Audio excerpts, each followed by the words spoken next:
Hey guys, Christina, welcome back to the Daily Brew. So today I'm having a sugar-free Rebel again. I have to say, I bought a French press recently. It's just that my schedule today's off because I work typically Friday, Saturday, and Sunday night.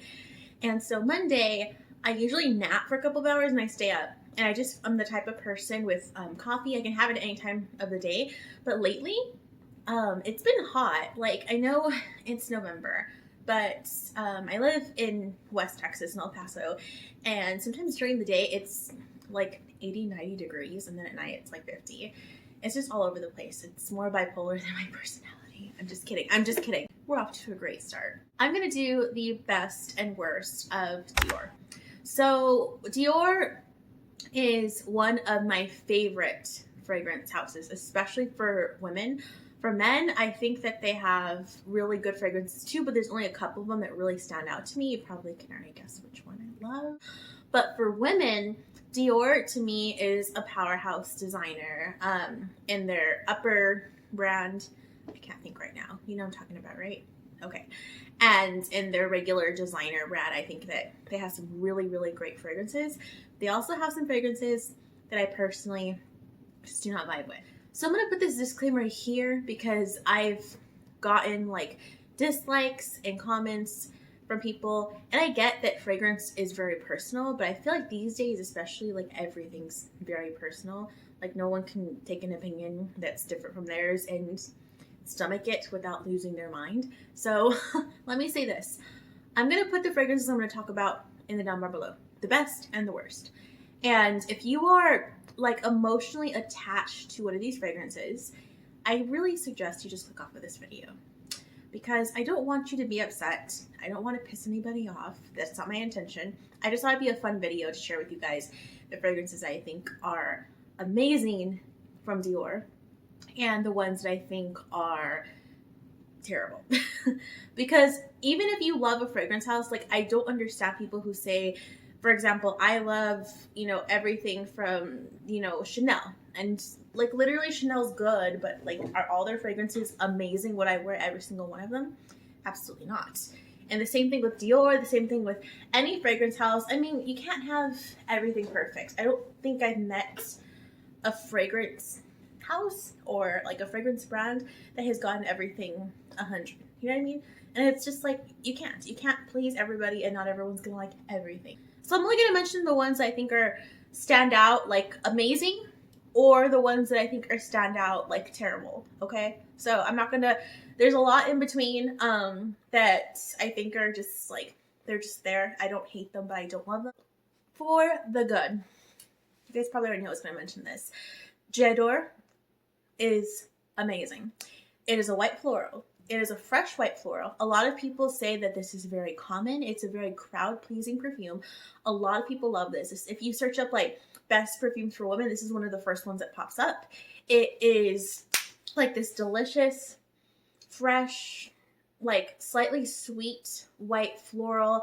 It sits really well on the skin. For me, it just reminds me of champagne, not just because of the bottle, but the way it projects on my skin. It's just bright and airy and not too sweet. It's almost like a good semi-sweet, expensive champagne that you would get at a, like, top-notch, event.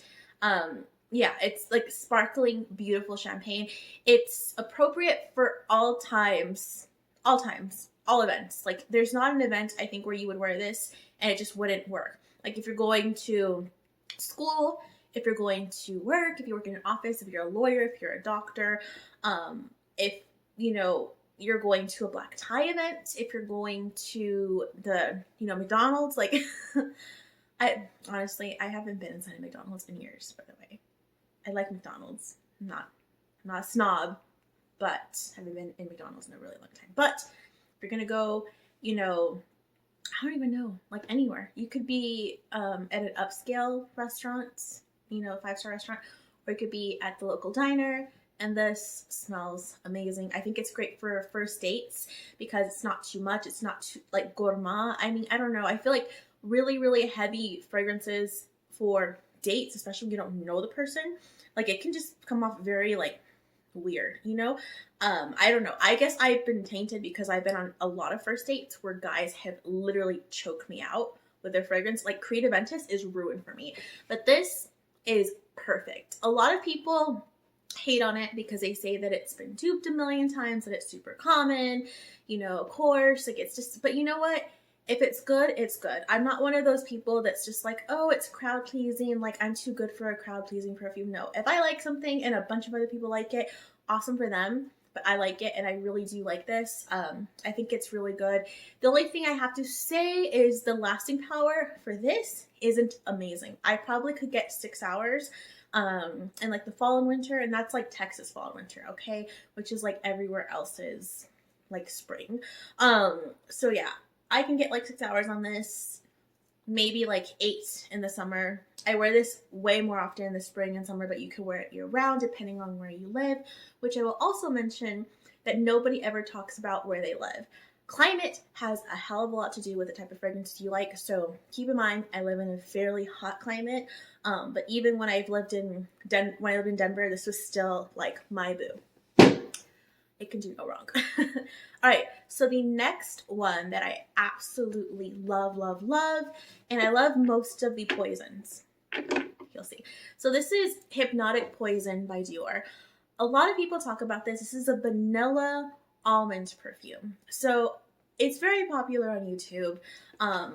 I love it. This is definitely more gourmand. It has a little bit of a licorice note, but it's really well blended, so it's not spicy at all. It's just like a sweet almond vanilla cookie. When it dries out, it just turns into the most beautiful vanilla on me. It's a vanilla that smells like an authentic vanilla extract. It doesn't smell like a fresh vanilla.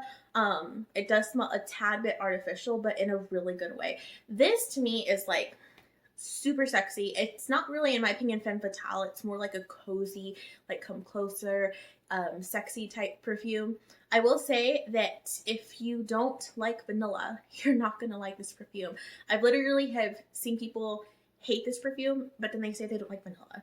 This is very vanilla, and it's not vanilla in a way where it's like good vanilla for someone who hates vanilla. Because there's vanillas I feel that people who hate vanillas actually would like a fragrance that has vanilla in it. But this is very vanilla prominent. So yeah, keep that in mind. It lasts a very long time. It projects. J'adore also projects on me pretty well. This has really good projection. This is an Eau de Toilette. I had the Eau de Parfum a long time ago. I finished it, but it took me forever to finish it because it's super strong. And the Eau de Parfum also, it is a little bit heavier than this. I prefer the Eau de Toilette. This also, I feel like this could be a signature scent. I like J'adore more than this because this cannot be a signature scent for me. I can only pull this off during the fall and winter because of the heavy almonds and sort of like warm licorice note. It's just too much for me for like the summer, especially in like 100-degree weather. I will choke myself out and choke everyone else out. So it's really good though. I love it. If you haven't tried it, I would highly recommend getting a decant of it or a sample if you can. It's amazing. If you love vanilla, you're gonna love this. I've heard people say they get a Play-Doh note. I played with a lot of Play-Doh, being someone who was born in 1990, and I literally grew up in the 90s. And I know what Play-Doh smells like. I also take care of a kid who loves Play-Doh, and I don't get the Play-Doh note in here. But some people have said that. I just gotta throw that out there.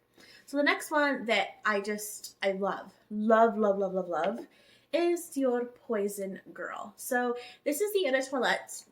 I just feel like Dior perfumes in general, they have a lot of projection and they're very strong. So for me, I tend to go for the Eau de Toilette because it's a little bit more wearable for me in like warmer weather. But the Eau de Parfum in this one is a little bit different. I feel like it's worth it to say that. So that this is just a very sweet, syrupy, girly perfume. It has like citruses in there, but it also has like almost like a caramel vibe to it. It's very sweet. This is almost to the point where if you don't like sweet perfumes or if sweet perfumes give you a headache or make you nauseous, you probably wouldn't love this. But this is very sweet. But in my opinion, I have perfumes that are like sweet in a way where they're like sickeningly sweet, and I do like them. This is not the sweetest perfume that I have. So it's sweet, but I think it's like once it hits your skin, it also has like a nice warmth to it, so it feels well balanced, and it does have some citruses in there. So I don't know, you would have to try it, but I really love this. This is like one of my signature scents. It's not too heavy for the summer for me, and it's not too like light for like the winter and the fall. It actually projects. It lasts a long time on my skin, and this one is like very sexy. So I feel like this is sexy, like black dress, like come closer, like flirtatious, but in a more serious way. This one, I mean, it's called Poison Girl, so you can probably guess it. I feel like this is really beautiful too, and I love it, but this is more like cutesy sexy. You know what I mean? I don't know. I feel like a lot of really young people would love this one, where this one I feel like is timeless and anyone would love this one, and I feel like my mom doesn't like this one, for example. So yeah, Dior Poison Girl, really good. One of my favorites. So the next couple of ones that I'm going to mention, I don't actually have a bottle of. I'll put a picture of the bottle as I usually do. So Dior Amber Nuit. So this is from like their upper line. It is a little bit on the expensive side, but holy moly, I don't even know what to say. It's amazing. I had a little sample of it, finished it. It is amber and warm. It reminds me, it has the vibe of Eau de Merveille, but stronger and more ambery, more warm, and more like it just develops on your skin. It almost has like a molecular feel to it, but there's no like molecular notes in it. It's good. It's really good. It's not really sweet. There's a type of amber, I think when they combine amber with like vanilla or like sweet notes, it kind of develops into this like warm, delicious, like sort of gourmand amber. This is more like amber, and I really, really like it. The other one that I really like from that upper brand is Fève de la Kiss. You know what I'm talking about. So this is just a very delicious gourmand, sexy, like syrupy, caramelly. It's just, it develops on the skin really nice as well.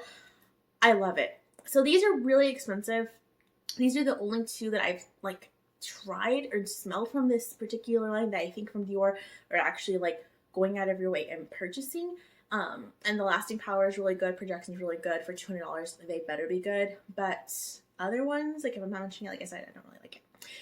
So the next one is Pure Poison, which is the one in the little white and purple bottle. So this is a white floral, like sort of jasmine-y perfume. To me, it just smells beautiful. Like this is sexy and fresh. This is another one kind of like J'adore, where it can be a signature scent because it's just so good and it works all year round. It's not too much for the summer or the spring, and it's strong enough to hold up, you know, most places as fall and winter. It's office friendly, it's inoffensive, it's not too much, it's not too loud. It could probably work in any environment. It's good. It's really good. It's another one that people criticize as being like crowd pleasing and super common and everyone has it, blah, blah, blah. But it's another one that I love. And actually it's on my wish list. That's one that I really want to buy. But I'm going to wait and see if I get it for Christmas. Okay. So the last one I'm going to mention is another vanilla perfume. And everybody talks about this one. This is Dior Addict. So this is one that I like, but it's not enough for me to buy it. Like it's a really, probably one of the best Dior perfumes. Obviously it's the last one on like my best like list from Dior, but for me it's just too like vintagey, and I'll explain. So Dior Addict is a vanilla, spicy, ambery, oriental perfume, where Hypnotic Poison I feel like is a little bit, leans more gourmand. It also could, I feel like it's not even gourmand, it's more in between gourmand and oriental, because it does have a little bit of something in it where it doesn't quite smell edible to me. You have to smell what I'm talking about. But Dior Addict is like for sure oriental. It has like a spicy sharpness when it opens up, and it's like very warm. And the vanilla in there I think would be perfect for somebody who doesn't really like vanilla. Like if you want a perfume that has like a warm note in it but is like a little bit oriental and spicy, and you want something for like the winter, you want a Dior perfume, and you want something that's sexy, because this perfume is like in your face. I feel like Dior Addict is femme fatale. Like that is the definition of femme fatale in a perfume. And I like it, but I don't know. Like I said, I don't know. I feel like I don't want it, but then sometimes I think, okay, maybe I'm gonna buy it. Maybe I'll buy it one day. Never say never. But yeah, it's very different. The vanilla in there is really well blended. It's not super prominent. It's kind of one of the base notes that blends really well into the perfume, but obviously it's a vanilla perfume at the same time. It's not a prominent vanilla note, if that makes sense. But yeah, it's really, really good. It's super strong. Like this perfume, you only need like 2 sprays, honestly. I feel like you would cloud up the whole room if you like oversprayed Dior Addict bad, and you probably would get a headache, or at least I would. But it's really good. The actual like perfume is really nice. The bottle's really pretty. I've heard that it's been reformulated a whole bunch of times, and like all good perfumes, the original formulation was the best. Good perfume. It depends on what you like. If you like something more oriental, you don't really like vanilla, but you want a vanilla perfume, Dior Addict. If you love vanilla, Hypnotic Poison. Okay, so the next perfume that I actually have that I just have to mention, because I like to mention things that people hate and talk about it. So this is Dior Joy. This got so much hate, like hate from everyone. Pick up this perfume on Hypnotica, you would probably think that it's like a terrible perfume, probably smells like shit, but that's like not the case at all. It's a sweet, slightly spicy floral. It's different than a lot of the things that I have, and I love the packaging. Is it my favorite perfume from Dior? I'm gonna be honest, no, I wouldn't repurchase it, but I do like it. This is a crowd-pleasing perfume. People, I think, were upset with Dior because it wasn't anything groundbreaking, and it's a time where brands are literally coming out with very interesting perfumes, and I guess this wasn't interesting enough for a lot of the frag heads, and so it got a bunch of hate. But I just want to throw this out there. This isn't the worst perfume, in my opinion, that Dior's ever created. Obviously, I have it. I did get it as a gift, but I like it. Like, I've worn it to work many times. I've gotten compliments on it. People do like the way that this smells on people, and I've complimented this perfume on other people too. And if you look at like Macy's and Sephora, a lot of people like this perfume, but on Fragnotica and some of the fragrance boards, base notes, people hated it. I love the packaging. I wish that, like, literally time for a little bit of a rant. So Dior is not cheap. Like, this Hypnotic Poison is like $135. I bought it at Sephora, but the cap's plastic and it feels like a $5 perfume cap. Okay, same with Poison Girl. I mean, J'ador's packaging is like beautiful, but for $100+ perfume, I would expect the packaging to be beautiful. And honestly, on the up brand from Dior, their packaging isn't really the greatest either. It's not exciting. But this one, Dior Joy, I don't know if you guys have seen the Dior Sauvage packaging, but it's absolutely gorgeous. It has this beautiful magnetic cap, and the packaging is just stunning. Stunning. Like, I love the magnetic cap. If every perfume brand were to do a magnetic cap, I would be a very happy woman. So anyway, just wanted to throw this out there. It's not the worst perfume Dior has ever done. I quite like it. I have it. I'm not getting rid of it. It works. It's good for work, especially if you're like a lawyer. Especially if you're like a lawyer, healthcare worker, someone who can't be wearing, I don't know, Givenchy Anja du Monde to work. You know what I mean? If you don't work in a fashion house or something, most people don't. It's very work appropriate. It's crowd pleasing. It's a little sweet. It's a little floral. It's a tad bit spicy. It's actually good. I like it. All right, so now for the worst of Dior. So Dior Poison Original is the only one from, I think, the Dior Poison line that I don't like. How funny that I like all of the flankers of this perfume, but the original one I do not like. For me, it's just too vintage in a way that I just don't like. I don't mind some vintage perfumes. There's a few vintage perfumes that I do like, but for the most part, Cinema, Poison, and then Chanel No. 5, I cannot wear them. I don't like them. I don't like the way they smell my skin. I have a lot of respect for them because obviously they're classics. But yeah, Poison is just like an extremely old school oriental. Like, to me, it just smells like, I feel like that's how women with like the broad shoulders, shoulder pads in the 80s, like going out to the bar, smoking a cigarette. I feel like that's what they would smell like. And I don't know, it just smells to me, bad. On my skin, it smells really bad. I remember the first time I tried it, I was inside of Macy's and I sprayed it on myself and I had the worst headache, like the worst headache, you guys, from this perfume. So it's just bad. To me, I hate it. Sorry if you love it. Sorry if it's your signature scent. I apologize already for offending you. The next one that I just cannot stand, and I bought this perfume for the first time in 2000, I want to say 11 or 2012. I don't exactly remember. I remember though, Elle Fowler, if you guys watched All That Glitters 21 back in the day, I mean, hey, I did too. She recommended this perfume and I went and bought it. And I was pissed because I threw away the receipts. I remember I bought it at Ulta. And I couldn't return it because at the time Ulta did not return things without a receipt. And so I was stuck with it. I tried to wear it, and this is Miss Dior Cherie. Now I think it's just called Miss Dior, but it's the same terrible, very heavy patchouli, like just cloud the room, heavy, sweet, like horrible perfume. Again, there's a lot of people that like this perfume. It's like literally some people's like favorite perfumes. I can't stand it. I tried to wear it back in the day, and this is supposedly like the best formulation. Like everyone talks about it. I literally had the Miss Dior Cherie. I think actually I gave it to my mom, and she did like it. But for me, it was just like super. This has like a heavy. I don't know. I haven't smelled the new one, but it had a heavy, heavy, heavy patchouli note. And patchouli is one of those things where if it's too much, it can like really make a perfume like project like crazy and just smell really strong and almost masculine. So it had like a heavy patchouli note. It was kind of like floral and powdery, and people said it was so sweet, and like honestly it was sweet but in a really weird way. It had like this really weird opening. I don't know. I did not like that perfume. Literally, to me, I think that's the worst perfume for females that Dior has ever came out with. And I think, in my mind, I think that's why they've reformulated it so many times, because they've tried to fix it or make it better. But some people love it. The packaging is actually really, really cute. I don't know if it still has like a little ring, but it had like a little bow ring that you could take off of it and wear, even though like whose finger would that fit, you know? And it just looks like really dainty and cute.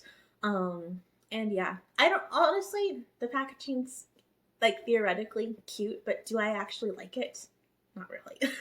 Okay. So that's it, you guys, of my best and worst of the House of Dior. Hope you guys enjoyed this and found it entertaining, found it helpful. I would like to know what are your favorite, or which are your favorite Dior perfumes, and which ones do you hate, if you hate any of them. So I think I didn't mention this, but Dior Sauvage for me is like the best, and I feel really bad saying this because my uncle actually loves this perfume, but for men, I can't stand Fahrenheit for men. It's like this spicy, like a super spice bomb. So yeah, I hope you guys enjoyed. I will talk to you guys soon. Please subscribe for more videos. Like this video to help out with the algorithm if you liked it. Hit the notification bell. I do upload a few times a week. I do fragrance reviews. I do all sorts of fun stuff. So we have fun. Oh, and follow me on my Instagram, you guys. I'm at The Daily Brew. And I'll leave my email stuff below if you guys have any requests for videos or information or anything. So yeah, I'll talk to you soon. Okay,